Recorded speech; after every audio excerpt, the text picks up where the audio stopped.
Stevie Aoki, Bloody Murders.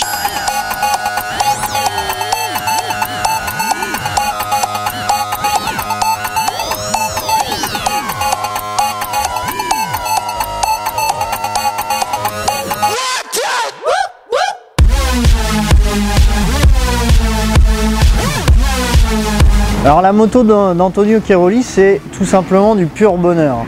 On a affaire à une 350, sauf que comparativement à une 350 d'origine, la moto paraît beaucoup plus remplie, avec un bruit qui se rapproche beaucoup plus d'une 4,5. Donc sur la moto, que ce soit les reprises, le milieu, le haut, c'est plein partout. Et en fait, Antonio exige à rouler de façon très agressive. Et donc lui bénéficie d'une puissance à tous les étages. Et encore plus en allonge, puisque l'allonge, on a l'impression que ça ne s'arrête jamais cette moto. En ligne droite, on peut rester sur le même rapport, notamment en 3 sur la ligne droite de Saint-Jean-d'Angély. Ça ne s'arrête jamais, on a l'impression de ne pas avoir besoin de passer de rapport. Concernant les suspensions, c'est assez atypique, mais en même temps c'est pareil, une exigence d'Antonio, donc avec un arrière de moto très bas, donc un amortisseur très souple comparé à la fourche qui est beaucoup plus dure, et ce qui fait qu'en fait la fourche dure permet de se faire des longs ou des courts, et on n'a pas besoin d'être trop précis, et ça pardonne énormément.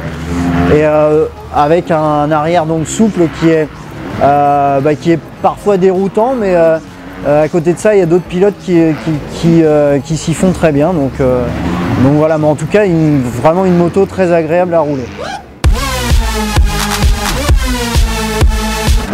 Donc la 250 de Ken Roczen, c'est à l'image de la 3,5 d'Antonio Cairoli, c'est-à-dire que c'est une moto, comparée à une moto standard, ça n'a rien à voir.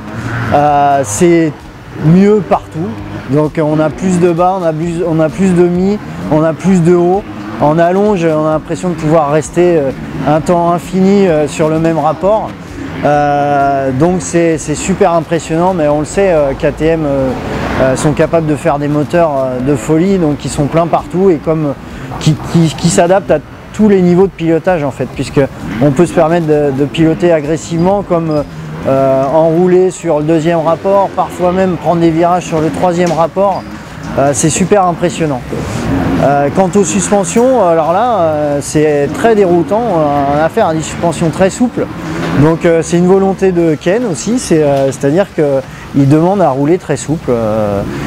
Donc l'arrière est bas, à l'image de celle d'Antonio également, donc un amortisseur bas et réglé très souple, et une fourche plus haute, donc qui permet d'attaquer aussi et qui pardonne quand on a des obstacles un peu compliqués, mais par contre tout reste très souple.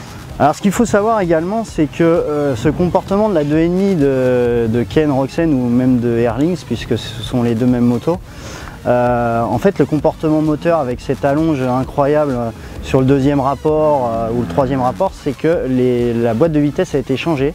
Donc en fait chez KTM on a retiré la première et la sixième.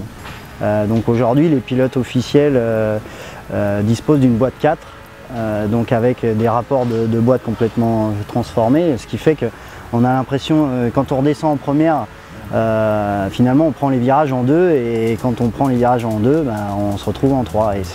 Et ce qui est fou, c'est que dans les virages même serrés, la moto accepte la deuxième alors qu'on est en 3 finalement.